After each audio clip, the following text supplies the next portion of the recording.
à François Asselineau. Ah pardon. Bonsoir Monsieur Asselineau, allez-y, présentez-vous. Eh bien bonsoir, j'ai 59 ans, je suis marié, j'ai 2 enfants et comme des millions de Français, je suis quelqu'un d'origine modeste. Mon parcours professionnel m'a amené dans les allées du pouvoir et j'ai pu accompagner en tant que haut fonctionnaire François Mitterrand ou Jacques Chirac dans des rencontres avec les plus grands chefs d'État de la planète. Ce que j'ai découvert à cette occasion, c'est un secret assez bien gardé, c'est en fait que les dirigeants français n'ont plus les manettes. En réalité, toutes les grandes décisions politiques, économiques, sociales, budgétaires, diplomatiques et militaires sont désormais décidées par des institutions qui s'appellent la Commission européenne à Bruxelles, la Banque centrale européenne à Francfort et l'OTAN, dont le siège est à Bruxelles mais qui est dirigé depuis Washington. Et tout ceci nous mène à la destruction de nos acquis sociaux négociés par les parents, les grands-parents, à l'affaiblissement, à la disparition du rayonnement de la France dans le monde. Tout ceci, en fait, nous mène au désastre. C'est la raison pour laquelle j'ai décidé de créer un parti politique pour appeler les Français à se rassembler au-dessus du clivage droite-gauche pour rendre à la France son indépendance et sa souveraineté nationale. C'est d'ailleurs le devoir du président de la République en vertu de l'article 5 de notre Constitution. Benoît, comment créer des emplois? Notre première partie est consacrée à cette question qui est un dossier fondamental pour les Français. Aujourd'hui, 9,7%, 5,5 millions de chômeurs.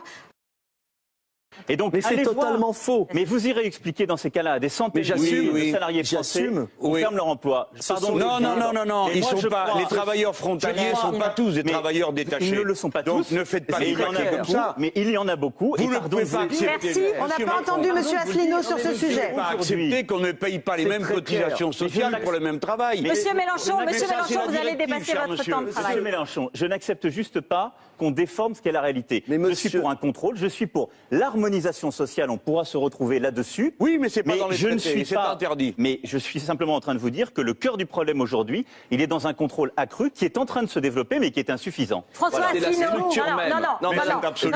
François Asselineau n'a pas pris la parole et je vous donnerai la parole là-dessus, il n'y a aucun problème. Est-ce qu'on peut dire qu'il faut recruter des inspecteurs du travail? On va y revenir. Benoît Hamon, s'il vous plaît. Beaucoup moins aujourd'hui. Si on veut effectivement contrôler cette directive détachement des travailleurs, il faut contrôler des inspecteurs du travail. François Asselineau va parler et ensuite nous allons revenir puisque la partie suivante est consacrée à l'Europe. Ça tombe bien, on avait prévu. C'est ça dont on l'avait prévu. Allons-y, François Asselineau, à vous. Peut-être pouvez-vous déjà réagir là-dessus. Oui, d'abord, je crois qu'il ne faut pas se tromper d'élection. Nous ne sommes pas dans les élections législatives, il ne s'agit pas d'avoir un programme économique et social, il s'agit de l'élection présidentielle. Et comme le disait Charles de Gaulle, le vrai sujet de l'élection présidentielle, c'est l'indépendance de la France. Je viens d'entendre ici un certain nombre de candidats qui ont tous des idées tout à fait intéressantes, sauf qu'elles sont totalement inapplicables dans le cadre des traités européens et notamment dans le cadre du rapport des grandes orientations de politique économique publié chaque année par la Commission européenne en vertu de l'article 121 du traité sur le fonctionnement de l'Union européenne.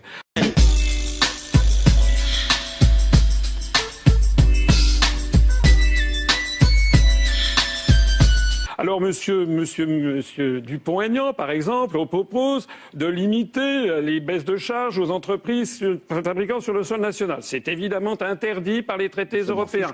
Monsieur Mélenchon, madame Le Pen propose, bien entendu, de lutter contre la directive des travailleurs détachés, sauf que les Polonais, les Roumains, par exemple, refusent absolument la remise en cause de cette directive. Monsieur, donc, je pourrais prendre ainsi tous les candidats. En réalité, ils ne vous disent pas la vérité. Mes chers concitoyens, la réalité, c'est que tous les traités européens nous donnent un cadenas, nous cadenassent dans une politique économique et sociale qui est devenue intolérable pour les Français. Et j'ajoute que ça n'est pas une spécificité française. Il suffit de regarder les pays d'Europe du Sud, la Grèce, l'Italie, l'Espagne, le Portugal, qui souffrent encore davantage que nous d'un euro trop cher et d'une mise en concurrence sans aucune protection avec nos partenaires européens et avec le reste du monde. On a déjà donc franchi le cap de la partie que nous voulions faire sur l'Europe, la politique évidemment de l'emploi au cœur de l'Europe. Comment certains d'entre vous ont déjà commencé à répondre. L'Europe est-elle un atout, un handicap pour notre politique économique et pour la création d'emplois? François Asselineau, c'est votre vision de l'Europe? Quelle est la vôtre. Non, alors moi, ce que je constate, c'est qu'autour de cette table, finalement, sur les 11 candidats à l'élection présidentielle, il y en a 10 qui approuvent le principe de la construction européenne et qui proposent tous une autre Europe, renégocier l'Europe, sortir de l'Europe pour y rentrer. C'est un peu comme le sparadrap du capitaine Haddock dans l'affaire Tournesol, n'est-ce pas? On s'en débarrasse jamais. Bon. Qu'est-ce que ça veut dire tout ça? Ça veut dire, ça me fait penser à un proverbe chinois qui dit « c'est dormir toute sa vie que de croire à ses rêves ». Pourquoi? Parce que pour renégocier les traités européens, il faut l'unanimité des 27 autres, bientôt 26 lorsque le Royaume-Uni sera sorti, parce que le grand peuple britannique a compris qu'il fallait s'en aller. Il faut donc l'unanimité des 27 autres gouvernements pour rouvrir des négociations. Et donc rouvrir des négociations qui se sont sédimentées depuis 60 ans et on va leur demander, écoutez, soyez gentils, vous allez accepter de s'aborder vos intérêts nationaux pour nous en donner plus à nous les Français. Évidemment, non. Évidemment, les autres gouvernements diront non, en particulier sur la directive des travailleurs détachés et sur tout le reste. Et puis ça n'est pas tout. C'est qu'à supposer même que l'on ait obtenu les 27 accords unanimes des autres gouvernements, il faut ensuite les 27 autres peuples, c'est-à-dire les 27 autres parlements ou référendums, puisque référendum obligatoire il y a en Irlande. Ça veut donc dire qu'il faudrait obtenir, avec les Français aussi d'ailleurs, il faudrait obtenir 2 fois 28, c'est-à-dire 56 accords unanimes pour changer les traités. Ça n'arrivera jamais. Alors quelque chose qui n'arrive jamais, eh bien il y a 2 choses à faire. Soit on continue à enfumer les Français en leur disant, ça fait quand même des décennies que ça dure, à chaque élection, on leur promet une autre Europe, soit ce que je propose, et je suis le seul candidat du Frexit, c'est-à-dire de faire sereinement, juridiquement, comme le font les Britanniques, la sortie de l'Union européenne par l'article 50 du traité de l'Union européenne, tout simplement. Marine Le Pen, vous voulez répondre à Jacques Cheminade qui vous a interpellé. Marine Le Pen. Oui, Bernard Monod était à la Caisse des dépôts et consignations, donc on ne peut pas vraiment dire que ce soit en l'occurrence les marchés. Mais Monsieur Asselineau, permettez-moi, mais je trouve que vous êtes injuste. Je trouve que vous êtes injuste parce que vous proposez une sortie brutale de l'Union européenne. Vous avez d'ailleurs la possibilité de le faire, c'est votre choix. Mais vous ne pouvez pas dire que la démarche qui est la mienne à l'égard de l'Union européenne est une démarche qui ne serait pas franche ou sincère. Sauf que moi, Monsieur Asselineau, je veux que ce soit les Français qui décident. Je considère que cette négociation, on doit la tenter parce que je pense que mon élection sera une chance pour l'Europe.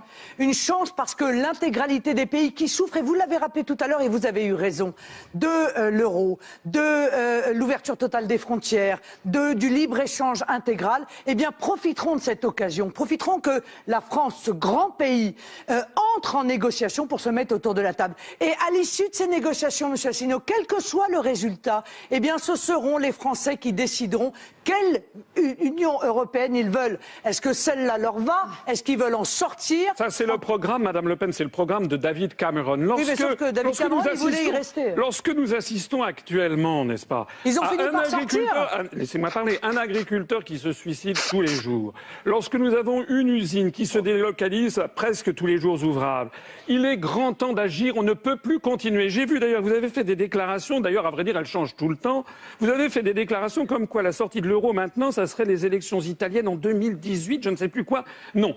Moi, je ne propose pas de sortir brutalement. Je propose de mettre en œuvre l'article 50. Concluez, Monsieur Asselineau, s'il vous plaît. De mettre en œuvre l'article 50 qui va faire une entrée en négociation, justement ce que font les Britanniques, qui durera 2 ans maximum. Et puis au cours de ces négociations, nous arriverons en parfait accord avec nos partenaires européens à une sortie amiable, puisque tout le monde est d'accord sur cette façon de sortir de l'Union européenne. On se retrouve donc pour la seconde partie de ce débat sur CNews, BFM TV ainsi que RMC et Dailymotion. Dans les thèmes que nous allons aborder, comment protéger les Français notamment du terrorisme, comment assurer une démocratie exemplaire, comment moraliser la vie politique française et donc comment être un président exemplaire, ce sera dans un instant. Tout de suite, on va commencer par la lutte contre le terrorisme. La France a été particulièrement frappée depuis 2 ans par le terrorisme et nous ne sommes pas le seul pays en Europe. Asselineau, est-ce que vous êtes d'accord à ce que vous venez d'entendre?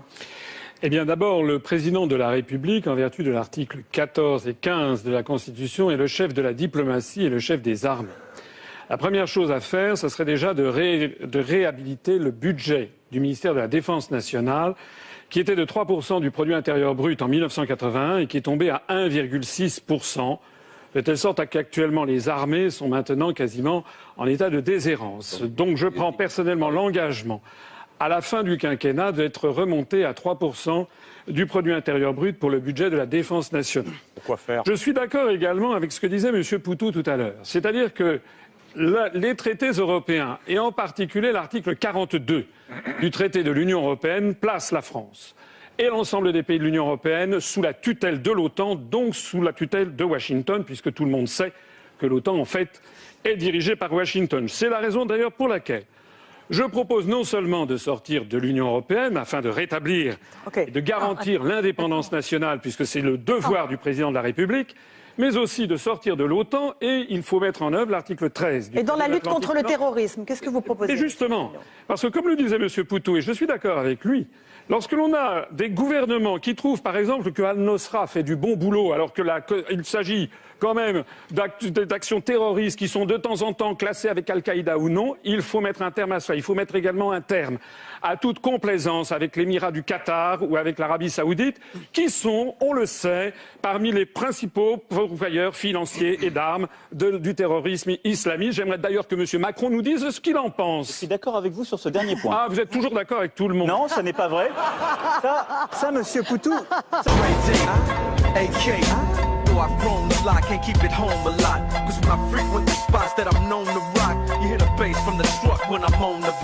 J'aimerais intervenir un instant, puisque M. Fillon a parlé des investissements du Qatar en France, simplement pour... En un mot. En un mot, ça sera l'article 63 du traité sur le fonctionnement de l'Union européenne, qui interdit toute restriction aux échanges de mouvements de capitaux, mais l'inverse n'est pas vrai. C'est-à-dire qu'il faut savoir, et que les Français sachent, que lorsque, par exemple, l'émir du Qatar peut acheter des hôtels ou bien le Paris Saint-Germain en France, l'inverse n'est pas vrai. De la même façon que les Chinois peuvent acheter 1700 hectares de terre dans le Berry, l'inverse n'est pas vrai. Nous avons eu une ouverture asymétrique des mouvements de capitaux à cause des traités européens. On va parler de l'exemplarité. Comment vous comptez garantir l'exemplarité, comment vous serez un président exemplaire et comment, sous votre responsabilité, la classe politique le sera également? François Asselineau, vous voulez l'interdiction des groupes d'intérêt, des lobbies. Que mettrez-vous en place pour protéger les élus de l'influence des lobbies? Alors d'abord, comme plusieurs personnes autour de cette table, j'ai signé le manifeste de Philippe Pascot pour réclamer, ce qui est bien normal effectivement, le casier judiciaire vierge pour toute personne se présentant à un mandat électif. On le demande à de très nombreuses professions, c'est normal de le faire. Je pense en fait que, comme le disent les Chinois, le poisson pourrit par la tête. Et pour moraliser la politique française, il faut déjà que le président de la République soit respectable. Il faut par exemple qu'il ne parte pas, n'est-ce pas, comment dirais-je, qu'il ne bénéficie pas de façon exagérée des avantages de sa fonction. Je pense par exemple qu'il n'a pas à se présenter, faire la une des magazines avec sa femme. D'ailleurs, si je suis élu président, ma femme sera la femme du président de la République. Elle restera discrète. Il n'y aura pas de first lady. Il n'y aura pas de first lady à l'américaine ou monarchique. Je pense aussi d'ailleurs... Elle restera à la maison? Non, elle fera sa profession. Elle aura sa profession. Nous n'aurons pas de traces monarchiques, ni nous ne verserons pas dans le showbiz. Et puis, je voudrais aussi insister sur un élément. Moi, je propose que les partis politiques ne puissent plus être financés par des banques. Parce qu'à partir du moment où les partis politiques sont financés par des banques, eh bien, ce sont les banques aussi qui leur donnent des instructions. Et vous me permettrez de donner ici, devant les Français, le fait que les Républicains ont 67 millions d'euros de dettes auprès des banques avec une situation nette négative de 29 millions d'euros. Je me demande comment M. Fillon, qui prétend redresser la France et ses finances, fait alors qu'il n'est même pas capable de gérer correctement le parti politique dont il est émané. Des Républicains, monsieur. Je voudrais signaler... J'ai essayé, mais j'ai pas réussi à être élu. Très bien. Je voudrais signaler que le Front National a 9 millions d'euros de dettes auprès des banques, avec des fonds propres de moins 8 millions d'euros. Je voudrais signaler que M. Dupont-Aignan a 1,1 million d'euros de dettes auprès des banques, avec des fonds propres négatifs de 900 000 euros. Ce sont les comptes de la Commission nationale des comptes de campagne et de financement des partis politiques. Vous les avez inventés. Non, eh bien, allez les vérifier. Quant au Parti socialiste, il a 13 millions d'euros de dettes auprès des banques. Et puis M. Mélenchon a fait un prêt, je crois, de 8 millions d'euros pour financer sa campagne électorale. Eh bien moi, j'ai financement 0 € auprès des banques. Le parti politique que je préside, qui, soit dit en passant, a dépassé les 22 700 adhérents et qui connaît une croissance phénoménale en ce moment. S'il vous plaît. Eh bien, je suis très concret. Nous avons 0 € d'emprunt auprès des banques. Et si je suis élu, je demanderai qu'aucun parti politique ne puisse bénéficier de soutien bancaire, de telle sorte que seuls les Français financeront leur propre parti politique. C'est terminé. Nathalie. François Asselineau, qu'est-ce que vous proposez pour moraliser notre vie politique? Pour démocratiser la politique, premièrement, je prends l'engagement formel de créer le référendum d'initiative populaire sur des questions validées par le Conseil constitutionnel préalablement, avec 500 000 signatures de citoyens constatées en mairie. Deuxièmement, j'instaurerai la reconnaissance du vote blanc de plein exercice, de telle sorte, c'est un système qui existe en Suède ou en Uruguay, que si lors d'un scrutin le vote blanc arrive en tête, eh bien le scrutin est annulé, reporté de 2 ou 3 mois, un délai à fixer par une loi organique, il est ensuite refait et les candidats qui participaient au scrutin annulé ont interdiction de se représenter à ce scrutin. Ça donne ainsi une valeur révocatoire au vote blanc. S'agissant de la Constitution, moi je voudrais que la Constitution de la Ve République fût respectée dans son origine. Or, elle a été très largement défigurée, la Constitution. Figurez-vous qu'il y a un article 68 dans la Constitution qui précise que le président de la République, qui précisait du moins 2 incriminations. Il y avait le crime de complot contre la sûreté de l'État, qui avait été donc rédigé par Charles de Gaulle, approuvé par 82% des Français. Et il y avait le crime de haute trahison du président de la République. Ces 2 incriminations, les Français ne le savent pas, ont été retirées de notre Constitution par des lois constitutionnelles en catimini entre la majorité et l'opposition, par la procédure du Congrès. Le crime de complot contre la sûreté de l'État a été retiré de l'article 68 par une loi constitutionnelle de juillet 1993, 9 mois après la ratification du traité de Maastricht. Et le crime de complot... Non. Excusez-moi, non. J'ai beaucoup de retard, donc je n'ai pas de raison d'avoir 3 minutes de moins que Mme Le Pen. Par ailleurs, le crime de haute trahison du président de la République a été annulé, a été enlevé de la Constitution par une réforme constitutionnelle de 2007. Ça n'est pas tout. L'article 4 de notre Constitution précise que les partis politiques français doivent respecter le principe de souveraineté nationale. Et la souveraineté nationale, c'est un des droits fondamentaux de l'homme qui découle de la Déclaration des droits de l'homme et du citoyen de 1789. Vous me permettrez de rendre hommage ici au fantastique discours de Philippe Séguin en 1992 à l'Assemblée nationale, où il disait justement... Il faut en finir, monsieur Asselineau. Non, j'ai encore du retard. Non, mais vous donnez vos propositions. Vous laissez parler tous les candidats. Je voudrais faire respecter le principe de la Déclaration des droits de l'homme et du citoyen de 1789, qui fait partie de notre bloc de Constitution, c'est-à-dire que ce rapport des grandes orientations de politique économique que je montrais tout à l'heure, et il semble que mes collègues, finalement, n'en tiennent pas compte. Ça passe sur eux comme l'eau sur les plumes du canard. Je suis désolé, ça, c'est inconstitutionnel. La France doit sortir de l'Union européenne. Merci. C'est la parole à François Asselineau. Ça suffit. Sur les services publics, monsieur Asselineau, qu'est-ce que vous proposez exactement? Bien, moi, les services publics, je dirais, on va dire que j'y reviens, mais oui, j'y reviens. Si les services publics sont actuellement démantelés, c'est sous la pression de l'Union européenne et en particulier... Je suis désolé, moi je connais les traités européens et c'est bien normal, en particulier sous l'article 106 du traité sur le fonctionnement de l'Union européenne. Et oui, parce que je m'adresse ici aux Français, vous allez élire un chef de l'État. Le chef de l'État, c'est quelqu'un qui doit connaître les dossiers et qui doit connaître les engagements pris au nom du peuple français. L'article 106 du traité sur le fonctionnement de l'Union européenne, en fait, nous impose progressivement, avec une tactique du salami, de privatiser les uns après les autres tous les grands services publics à la française. Or, les Français ne sont pas des anglo-saxons. C'est la raison pour laquelle j'ai prévu dans mon programme, d'abord d'être cohérent, je propose de mettre en œuvre la sortie de l'Union européenne dès mon accession à l'Élysée par la mise en œuvre de l'article 50.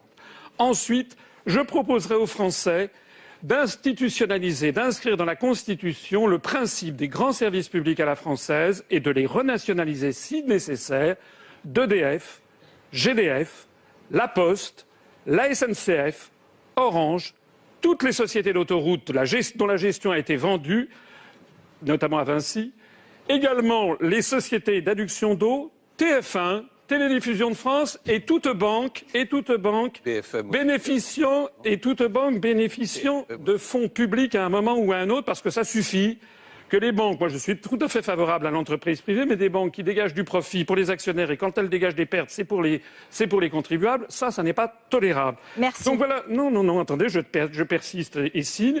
Je maintiendrai également, j'inscrirai dans la Constitution le principe de la sécurité sociale pour tous. De ce point de vue-là, je trouve scandaleux la proposition de M. Fillon qui consistait à commencer à privatiser la sécurité sociale. Je rappelle que c'est au milieu du XIIIe siècle, en 1260, que Saint-Louis a créé le premier établissement public hospitalier français. Les Français sont extrêmement attachés à ce qu'ils aient un État qui assure la justice et l'égalité sociale entre les Français. Et enfin, j'en terminerai en disant que j'inscrirai dans la Constitution le principe des retraites par répartition. François Asselineau, votre conclusion. Mes chers compatriotes, vous avez écouté un débat avec 11 candidats à l'élection présidentielle. Parmi ces 11, je suis le seul qui vous propose, dès mon élection à l'Élysée, de prendre la mesure du problème et d'entamer la sortie de la France de l'Union européenne, de l'euro et de l'OTAN. N'ayez pas peur. N'ayez pas peur, parce que je sais ce que l'on va vous dire. On va vous dire que sortir de l'euro serait l'apocalypse. C'est le contraire qui est vrai. N'ayez pas peur, on va vous dire que sortir la France de l'Union européenne, ça serait la couper du reste du monde. Ce n'est pas vrai. Est-ce que la Suisse, qui n'est ni dans l'Union européenne, ni dans l'euro, ni dans l'OTAN, est coupée du reste du monde? Ça n'est pas vrai. Elle continue à rester une grande puissance industrielle. Elle continue à exporter, à importer. C'est le pays du monde qui reçoit le plus de conférences internationales. Savez-vous, mes chers compatriotes, que la France donne chaque année 23 milliards d'euros à l'Union européenne et n'en reçoit que 14? Je m'adresse ici aux agriculteurs. Vous croyez peut-être que l'Union européenne vous donne des subventions? Non. Ce sont des subventions françaises qui transitent par Bruxelles. Et il en est de même pour les fonds du FEDER versés aux collectivités locales. Mes chers compatriotes, si vous votez pour l'un des 10 candidats qui propose une autre Europe, renégocier les traités à la Saint-Glinglin, etc., concrètement, il se passera quoi? Il se passera qu'il sera obligé, à partir du mois de mai, d'appliquer les grandes orientations de politique économique dont j'ai parlé à plusieurs reprises et qui, décidément, n'intéressent, semble-t-il, pas les autres candidats. Vous serez obligé de constater que le président que vous aurez élu sera contraint de baisser l'impôt sur les sociétés, d'augmenter la TVA, de démanteler toutes les professions réglementées, d'ubériser la société, de démanteler les acquis sociaux, parce que tout ceci est écrit dans ce document dont je recommande la lecture à tous les citoyens français. Merci. Mes chers compatriotes, n'ayez pas peur, ayez confiance en la France qui va renouer avec sa grande histoire, comme le peuple britannique vient de le faire. Merci. Vive la République et vive la France.